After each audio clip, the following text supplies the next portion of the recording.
Chapter 2. My mom and Aunt Rosa found a room right across the street from Aunt Rosa in one of her neighbors' homes. Mrs. Smith, Rosa's neighbor, was happy to have a roomer and the extra money. An arrangement was made, so I had dinner with my Aunt Rosa and her family nights, and my other meals I prepared in Mrs. Smith's kitchen. So now, for the first time, I was spending time with my favorite relatives every day. It was nice to be part of a surrogate family. I always exhibited my best behavior with these relatives. They always seemed to inspire the best in me. My Uncle Wilson and I always got into interesting political and social discussions around the dinner table. I was working and going to college. My study and love of cinema thrived while I worked part-time for the Studio One Theater to earn money to pay for college and rent. Blow Up, 1966, 111 minutes, color, directed by Michelangelo Antonioni, written by Antonioni and Tonina Guerra, based on a short story by Giulio Cortázar and Edward Bond. This film, for me, exemplified the state of mind in which I found myself. I could not reconcile my emotional conflict with a stepfather who I really did not understand. The central character of this Italian masterpiece is a professional photographer who one day near dusk strolls through a park with camera in hand, and he thinks two lovers in an embrace. When he takes his picture into his lab to develop them, he's not sure exactly what he's captured, lovers or something more sinister. His blow-ups reveal the lovers doing quite what he is not sure. Antonioni manages from this point on to immerse you in a mystery. There are no easy answers in life. Experience is the best teacher. Antonioni captured for me my own state of mind. I had to look closer at my preconceived beliefs about people. I had to come to understand that everyone is human, no matter the sex or race, until they prove to be other than what they seem. It was a big deal when my mother learned that most of my close friends now were white. I remember her saying on more than one occasion, quote, "Just be careful," close quote. I was never quite sure what she thought.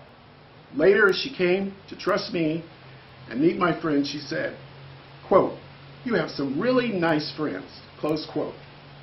In this film, the photographer spends his time trying to meet the woman his photographs and his friends and relations send him on a journey that has him questioning just what does he see sometimes with his camera.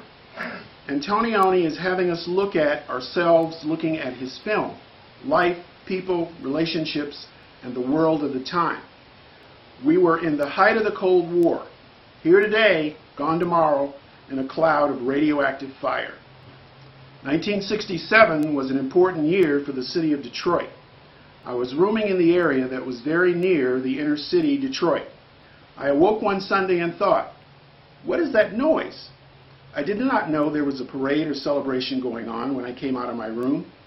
Mrs. Smith informed me that, quote, "Them niggers is rioting," close quote.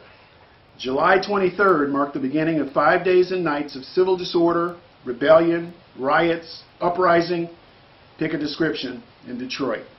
$22 million in damage was incurred because of the violence and destruction, and 43 people died. The incident was set in motion by a police raid on a local illegal after-hours establishment called a Blind Pig. The underlying causes of the post-raid incidents include police brutality, persistent poverty, lack of political representation for black people, and the war in Vietnam, where black men died in disproportionate numbers. While I was in college, I had a deferment after registering for the draft. I was called to take a physical and later received my status card that had one Y on it. I did not do anything other than take the physical. I was not accepted and turned into cannon fodder for what we all know now was a wholly unjustified war. The riot's effect on me was the Studio One Theater, along with all other public establishments, were ordered to close from dusk to dawn. So I went to work at the theater. We ran one screening of the movie and closed after the first show. I had to get home and be in my house before dark. At this time, without a car, taking the bus to and from work made this quite an adventure. After a few nights, all movie theaters in Detroit were closed because they did not want gatherings of people.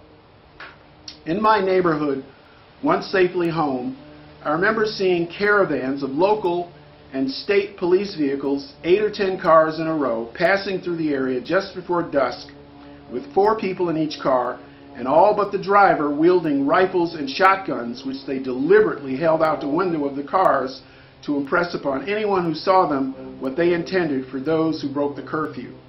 They did this every night of the curfew.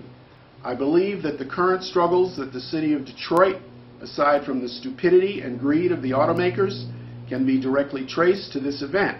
It began the white flight to the suburbs. It opened the door to a city that was fairly integrated, to creating a city that became even more homogeneous and divided racially. Sure, Detroit began to elect black politicians, but the last several generations of them have spent as much time in the courts or headlines for their rape and the city's financial resources, both overtly and covertly. I do not have an answer, but it saddens me. I'd like to leave you with a quote from a great black scholar, John Hope Franklin, 1915 to 2009. Quote, "If the house is to be set in order, one cannot begin with the present.